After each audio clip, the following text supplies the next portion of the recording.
Merci beaucoup tout le monde. Thank you very much everybody. Merci d'être là. Quel plaisir d'être parmi ces travailleurs exceptionnels dans l'une des grandes entreprises, grande dans le sens de fierté, de loyauté, de patriotisme. C'est vraiment la promesse du Canada qui nous amène ici aujourd'hui. On parle d'une entreprise qui est fondée il y a 55 ans par un grand Canadien qui malheureusement n'est plus avec nous. Il a décidé à l'âge de 92 ans, Tony Pierre, qui a fondé l'entreprise, créé ça. Il est arrivé au Canada avec 50 $, dans sa poche, et maintenant on a une entreprise de 110 personnes. Donc félicitations à Angelo, fils de Tony, et sa famille d'avoir autant réussi avec la promesse du Canada. Malheureusement, je dois commencer en m'adressant encore aux tarifs annoncés hier par le président Trump. Ces tarifs sont injustifiables et ils vont nuire aux deux pays, les deux côtés de la frontière. Aux travailleurs qui ont peur de perdre vos emplois, on est avec vous. On va protéger vos emplois. Ma priorité numéro 1 sera la protection d'emplois. Fournir les entreprises avec l'équité nécessaire pour vous garder en place et supporter la continuation de votre travail. Vous voulez travailler, vous voulez garder votre chèque de paie, et je suis d'accord avec vous. Nous allons mettre en œuvre un plan pour mettre le Canada d'abord, afin de protéger les emplois et en plus ramener la production ici. Mais j'ai un message pour le président Trump. Vous menacez le meilleur ami des États-Unis encore une fois. C'est une grave erreur. Oui, ça va nous nuire au court terme. Ça va vous nuire aussi au court terme. Mais à long terme, mon message pour le président Trump, c'est le suivant. Dans les prochaines 4 années, sous un nouveau gouvernement conservateur fort, le Canada aura complètement relancé son économie pour ne plus être dépendant des États-Unis. Et malgré tout, vous aurez perdu votre plus grand partenaire commercial et le plus grand allié que les États-Unis aient jamais eu. Un nouveau gouvernement conservateur va mettre le Canada d'abord en construisant des pipelines, exploitant nos ressources naturelles, commerçant entre les provinces et améliorant le libre-échange avec d'autres pays outre-mer. Vous avez pris avantage de la faiblesse de notre économie, M. Trump, mais cette faiblesse va être remplacée avec la force. Et d'ici 4 ans, nous allons être assez forts pour défendre nos intérêts, et nos amis à travers le monde vont pouvoir acheter nos produits et nos services. Nous allons être un pays souverain, autosuffisant et fort. On va vendre notre pétrole, notre gaz naturel, des mines, la forêt et la pêche. Le monde entier a besoin des ressources du Canada et on va vendre ces ressources ailleurs. Sur un nouveau gouvernement conservateur qui va mettre le Canada d'abord pour faire changement, le Canada va prospérer et les États-Unis seront isolés. Ce qui m'amène à la raison pour laquelle je suis ici aujourd'hui. Je veux dire un grand merci à Apollo Sheet Metal. Vous êtes une superbe entreprise canadienne qui emploie des travailleurs canadiens remarquables depuis 55 ans.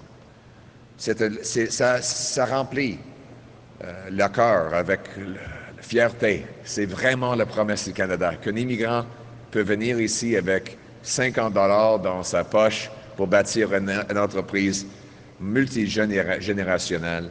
Et maintenant, je suis certain que Tony est là, il est fier d'Angelo. Angelo est où? Angelo?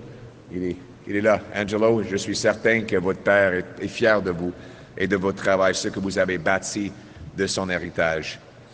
Et on veut recréer cette belle promesse canadienne où n'importe qui, de n'importe où, peut accomplir ses rêves en travaillant fort. Donc, le choix pour les Canadiens dans les prochaines élections sera, est-ce qu'après la décennie perdue libéral, où les coûts et la criminalité a augmenté et notre économie est affaiblie face aux États-Unis, est-ce que les libéraux méritent un quatrième mandat? Ou est-ce qu'il faut un nouveau gouvernement conservateur qui va mettre le Canada d'abord en coupant les taxes et impôts, en donnant le feu vert au projet pour ramener les jobs ici au Canada et faire face aux Américains avec la force? Vous savez qu'après les 10 dernières années, le Canada est affaibli et on voit que le système est injuste. Il favorise d'expulser l'investissement. Quand les initiés riches du monde des affaires, sortent leur argent du Canada pour l'investir à l'outre-mer et éviter les taxes ici, ils payent moins. Mais en même temps, on voit que les Canadiens qui investissent ici dans notre pays paient plus. Les gens comme ceux qui sont ici avec moi aujourd'hui sont punis pour le crime d'avoir investi dans leur propre pays. On a appris cette semaine que pendant que les Canadiens qui travaillent fort doivent payer plus de taxes et d'impôts des libéraux, M. Carney a discrètement placé sa fortune de sa société à l'abri des taxes et les impôts du Canada. En même temps qu'il conseillait Justin Trudeau sur la politique fiscale et qu'il était supposé de représenter les intérêts du Canada, il a caché ses investissements aux Bermudes. Les libéraux forcent les Canadiens de payer plus au Canada lorsque M. Carney paie moins aux Bermudes. C'est comme ça que le soi-disant fiducie sans droit de regard est un problème. M. Carney est toujours investi dans Brookfield et dans les échappatoires des paradis fiscaux à travers le monde. Il ne va jamais pouvoir rendre notre système juste et équitable. Il ne va jamais pouvoir encourager l'investissement au Canada s'il en profite de l'expulsion de l'investissement outre-mer. M. Carney sait toujours ce qu'il a comme investissement. Il doit partager cette information avec tous les Canadiens. Moi, je l'ai fait. Hier, les médias m'ont demandé si je pouvais partager mes investissements. J'ai dit oui. J'ai fourni toute la liste des investissements que j'ai, parce que moi, j'investis au Canada, pas outre-mer. Donc, au lieu de récompenser les élites qui déplacent des emplois et de l'argent à l'étranger, on a besoin d'une réduction d'impôts pour ceux qui ramènent de l'argent dans notre pays, pour monsieur et madame tout le monde. C'est pourquoi j'annonce aujourd'hui une partie de mon plan pour mettre le Canada d'abord. En tant que premier, je vais lancer le CELI bonifié le Canada d'abord. Ça fonctionne comme ça. Évidemment, nous avons le CELI que les conservateurs de Stephen Harper ont créé, qui permet aux Canadiens d'investir maintenant 7 000 $ dans des investissements sans taxes et impôts sur le dividende, les gains en capitaux, l'intérêt, etc. Ça va rester pareil. Mais ce qui va changer, c'est que les Canadiens vont pouvoir ajouter un autre 5 000 d'investissements aussi longtemps que ces investissements sont dans les entreprises et des actions canadiennes. Ça va libérer des milliards de dollars d'investissement ici. Ça va ramener l'investissement dans les entreprises qui peuvent dépenser ça pour les machines, des usines, des autres outils nécessaires pour engager les Canadiens. L'argent va affluer vers les entreprises canadiennes qui, à leur tour, vont embaucher plus de nos citoyens, qui vont payer les entreprises et ces emplois vont générer des taxes et des impôts. Et ça va être ici au Canada, pas aux États-Unis, pas aux Bermudes. Prenons comme l'exemple un des Canadiens de gros bon sens derrière moi, Sean Shikibai. Il m'a dit que cette mesure lui permettrait d'épargner plus facilement pour sa retraite, tout en lui permettant de mettre son argent ici au Canada. Tandis que M. Carney envoie les emplois aux États-Unis et ailleurs, on va les ramener ici au Canada. Après une décennie perdue des libéraux, avec le coût et les criminalités en hausse et notre économie sous l'emprise des États-Unis. Le Canada ne peut plus se permettre un quatrième mandat libéral sous un chef faible et déconnecté de la réalité comme M. Carney. On a besoin d'un nouveau gouvernement conservateur qui va mettre le Canada d'abord pour faire changement et qui va couper les taxes et les impôts, donner le feu vert au projet de ressources naturelles, ramener la production et les chèques de paie au Canada pour qu'on puisse confronter le président Trump et les États-Unis avec la force. En tant que Premier ministre, je vais rétablir la promesse du Canada que chacun qui travaille fort peut réaliser ses rêves avec une belle maison sur une rue sécuritaire, protégée par nos braves soldats sous notre fier drapeau canadien. C'est ça, mettre le Canada d'abord pour faire changement. Thank you very much, everyone. It is great to be here at Apollo Sheet Metal, a great Canadian success story that symbolizes the Canadian promise. About 55 years ago, an immigrant from Abruzzo came here, the great Tony Paris, with $50 in his pocket. He decided that he would use his skills as a sheet metal worker to go out and, on his own and start a business. And here we are a half century later. His brilliant son, Angelo, and now his kids are working here as well. How old is this little guy here? It's Marco, and Marco is then going to be taking over as CEO next year. So, his daughter Sophia. This is good. What an incredible multi-generational family story of entrepreneurship. This is the Canadian promise right here. Let's give them a big round of applause.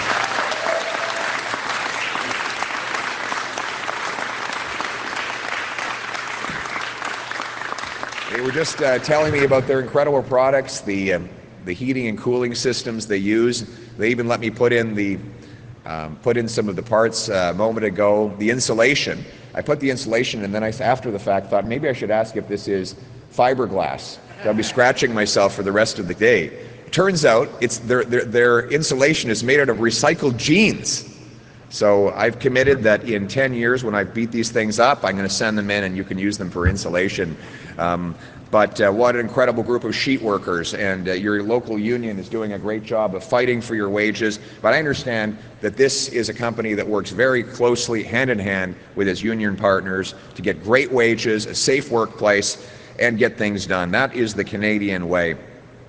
But before I go any further, I'm once again, like all Canadian leaders, forced to address yet another attack by President Trump against our economy.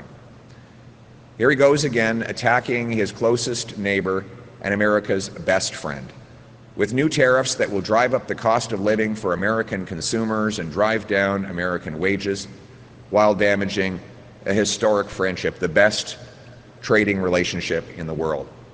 My message to President Trump is knock it off. Stop attacking America's friends.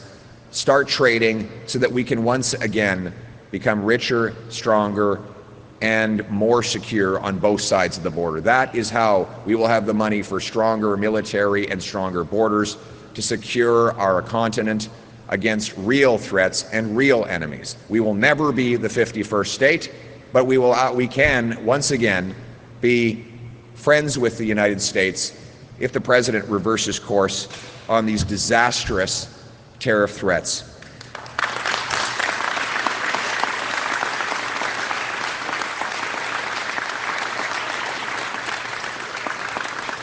But I have a further message for President Trump. If you decide to go down this road, this is what's going to happen. Yes, you'll do damage to us in the short term, but we will fight back and we will build back. Within 4 years of a new, strong, conservative government, Canada will be completely rebuilt. We will rebuild our economy. We will not be reliant on the U.S. anymore, and the Americans will have lost the greatest trading partner and friend they ever had. A conservative government will build pipelines and LNG plants, aggressively promote mines and other resource infrastructure that has been blocked for the last 10 years. We'll have new overseas trading partners. We will knock down interprovincial barriers so that we can trade with ourselves. We will send our goods to our friends on other sides of the oceans of the world. We will cut taxes and speed up permits so that we can sell our oil, gas, mining, lumber, agriculture, fisheries, manufacturing, small businesses and large businesses alike. The world needs our resources and our expertise. If you, Mr. Trump, don't want them, the rest of the world does. Under a new Conservative government, we will put Canada first for a change. We will be a nation that is strong, self-reliant, standing on its own 2 feet so that we can stand up for ourselves and stand up to the Americans.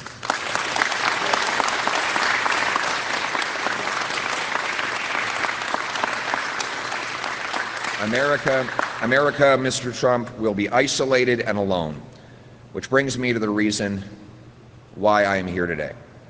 It's great to be back here in beautiful British Columbia. I'd like to thank, as I said, Apollo Sheet Metal for having built this incredible business and hosting me here today.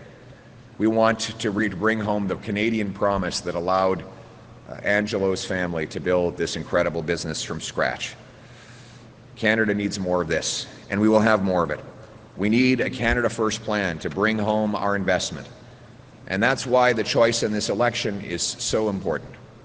After the lost Liberal decade of costs and crime up and our economy down under America's thumb, the question is, can we afford a 4th Liberal mandate in power? Or is it time for a new Conservative government that will put Canada first for a change by axing taxes, green-lighting resource projects, bringing home our investment and jobs so that we're strong enough to stand up for ourselves against the American threats and in favor of ourselves. But unfortunately, we've been weakened as the tax system now rewards corporate insiders that move their money out of Canada to avoid paying Canadian tax, at the same time as it punishes patriotic Canadians who invest in our country. You can probably guess who I'm talking about here. This week we learned that while hardworking Canadians were paying more Liberal taxes, Mark Carney moved his corporate assets to Bermuda, a tax haven, to avoid paying his fair share. At the very time he was advising Justin Trudeau in favor of higher taxes here, he was busy shielding Brookfield assets in Bermuda, dodging the same high taxes Liberals make Canadians pay. Carney claims that it's just because he knows how the world works. Well, what he knows is how to work the world's system against our people here in Canada. To Carney, taxes are something that the little people have to worry about, while globalist elites like him can always escape the bill. He says he has his income in a certain blind trust, but it's not blind to him. He knows exactly what's in it. It's just blind to everyone else. After he cheated the tax system to avoid paying his fair share, he now wants Canadians to blindly trust him. Yesterday, the media asked me if I would act, put my words and actions in the same direction, and release all of my investments. And I'm happy to report that I've done that. Every journalist who's asked has gotten the list of all the things I invest in. And as I said, I invest in Canada. I invest in Canadian companies, Canadian stocks. I brought my investments home after President Trump began threatening our country. And we need to see if Prime Minister Carney is willing to do the same thing. He needs to come clean about his offshore dealings. And we need a government that will stand up for Canadian taxpayers, Canadian workers, and the Canadian economy. It's time to put Canada first for a change. Instead of rewarding elites who take jobs abroad, we need to reward patriotic Canadians who bring their investment home.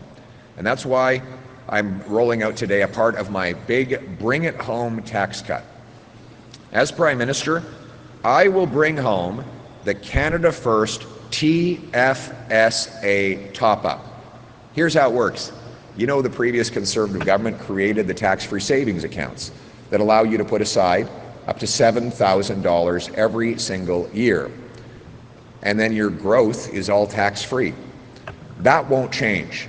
What will change is that under my government, you will be allowed to contribute another $5,000 every single year, as long as that money is invested in Canadian companies.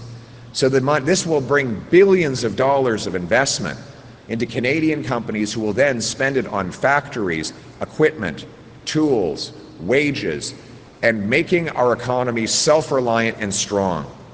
Our economy has been starved of investment. In fact, Canadian workers get only 55 cents of investment for every dollar an American worker gets. The investment per worker in America is 28,000 American dollars. In Canada, it's about 15,000 American dollars. So the American worker has been getting more tools and more technology, and that's why our wages have been falling behind. We need to encourage investment in this country by changing the rules to make them fair, and not for the wealthy, not for the elites, but for the retail working class investors. This will bring money rushing back into Canadian businesses who will hire more people and pay more taxes in Canada. This is, we have, for example, Sean, who's behind me somewhere. I don't know where Sean went. Sean was here. There's Sean. Sean was telling me he's in real estate, and he'd love to be able to set aside more money. Perhaps, I don't know his exact situation, but perhaps he sells a rental property and wants to put the proceeds aside, and he wants to make sure that those investments go into Canada. This would give him the ability to put that in a Canada First tax-free savings account that would boost investment in Canada while boosting the retirement that he has so richly earned. He told me that this would allow him to save for retirement more easily, while at the same time allowing us to put Canada first with his investment decisions. Mr. Carney sends jobs south, I'll bring them home. And unlike the Carney Liberals, we will put Canada first. After a lost Liberal decade, with costs and crime up and our economy down under the American thumb, Canada cannot afford a fourth Liberal term. Under a weak and out-of-touch leader like Mark Carney, we need a strong new Conservative government that will put Canada first for a change, boost Canadian investment, unleash Canadian resources, create Canadian jobs, and make us self-reliant and sovereign. As Prime Minister, most of all, I will restore the great Canadian promise that anyone from anywhere can achieve anything, where hard work gets you a great life on a safe street, protected by brave troops under a proud flag. Canada first. Let's bring it home. Thank you very much. Thank you. Thanks, guys. I really appreciate it. Thank you. Thank you very much, guys. Thank you very much, guys. Thank you. We will now go to questions.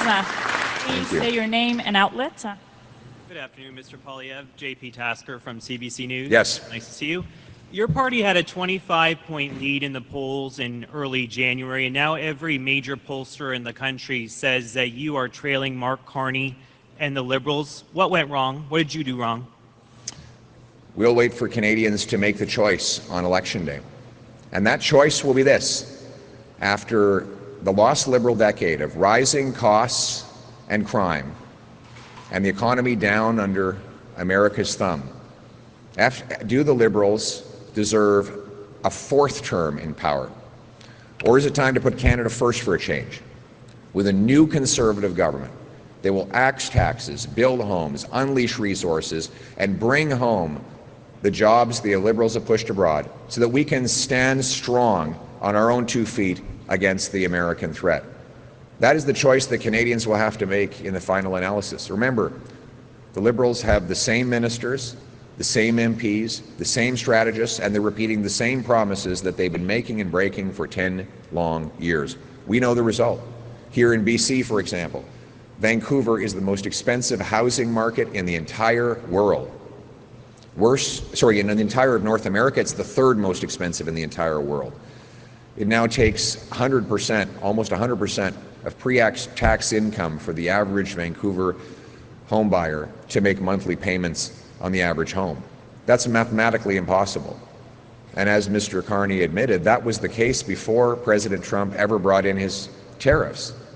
By electing the same Liberals who have weakened our economy and driven up costs and crime, those problems will only get worse. By contrast, we're presenting a real Canada First plan to turn things around. In addition to the Canada First TFSA top-up, we're going to take GST off new homes so that you can save up to $65,000 on the purchase of a new house. We'll incentivize municipalities to free up permits, speed up approvals, and cut taxes on buildings so we can add more homes. We're going to lock up the violent criminals with tough new laws that will make British Columbians safe again. And we're going to put our country first by approving the resource projects Liberals have held back for the last 10 years of the lost decade. That is the choice that Canadians will face, and I have full confidence that they will make the right one. Thank you. En français, s'il vous plaît. Merci beaucoup.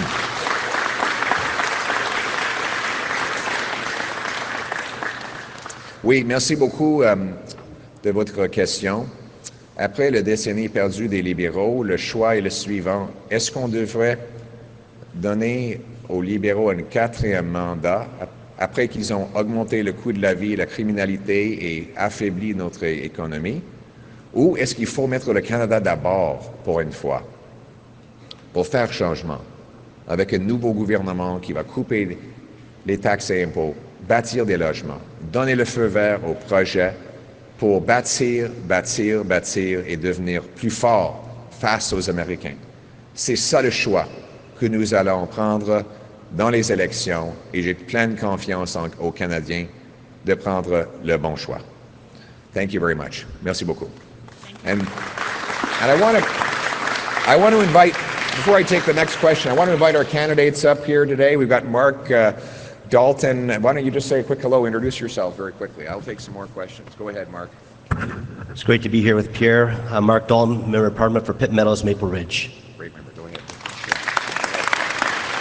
Morning, everybody. My name is Ian Black. I'm proudly the candidate for Coquitlam, Port Coquitlam.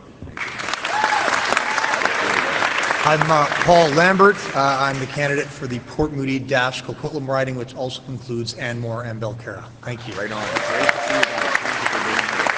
Thank you. Great conservative team. Thank you. We'll go to the next question. Janice Clue, Tri-City News. Yes. Our municipalities are struggling to pay for growth. How will you help them with the infrastructure?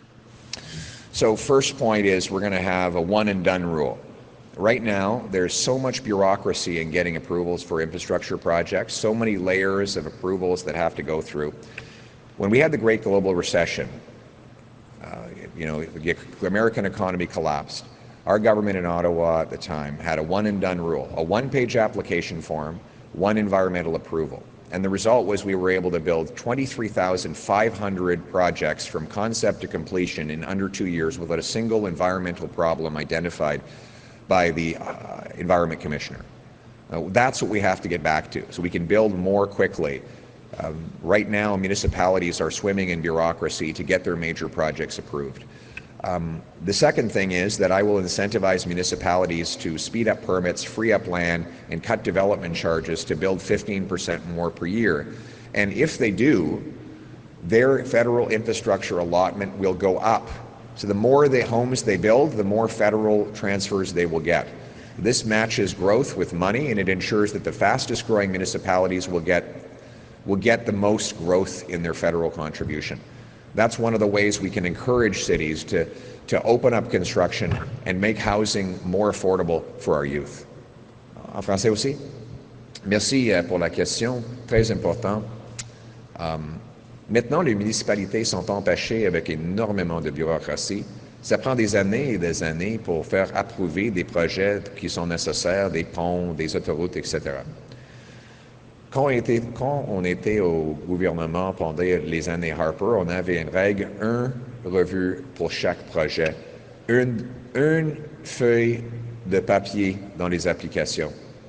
C'est comme ça qu'on a pu compléter 23 500 projets dans moins de 2 ans, sans aucun problème environnemental identifié par le commissaire à l'environnement. On va le faire encore. Mais aussi, on va inciter des municipalités d'accélérer les permis, libérer les terrains et couper les taxes sur le développement afin de pouvoir ajouter davantage de maisons pour nos jeunes. C'est ce qu'il faut pour avoir un bel avenir pour nos municipalités, mais surtout pour nos jeunes familles qui ont besoin des maisons dans lesquelles ils vivent. Merci beaucoup. Thank you. We'll go to the next question. Thank you. Mr. Poilievre, Michael Couture with CTV News. The campaign director for Ontario Premier Doug Ford, Corey Tonique, says you sound like Donald Trump. So if Conservatives are saying that you sound too much like Donald Trump, how can you possibly stand up to the U.S. president? Well, I'm the only one who will stand up to the U.S. president. I see that the president wants the Liberals back in because after a decade, a lost Liberal decade, with costs and crime up and the economy down under the American thumb, the president would love nothing more to keep the Liberals in power so that he can keep abusing our economy and taking advantage of Canada. The question Canadians will have to answer is whether they think the Liberals are owed a fourth mandate after they drove up costs and crime and weakened our economy, or whether it's time to put Canada first with a new Conservative government that will axe taxes, green-light projects, build homes, bring home the jobs so that we can stand up to the Americans from a position of strength. Thank you. We'll go to the next question. David Aiken, Global News. Good afternoon, and Good afternoon, thank you David. to our Alamo hosts for being such gracious hosts and helpful Thank you. to us as well. Appreciate it. Thank you. I want to ask about some Conservatives who are upset in this election.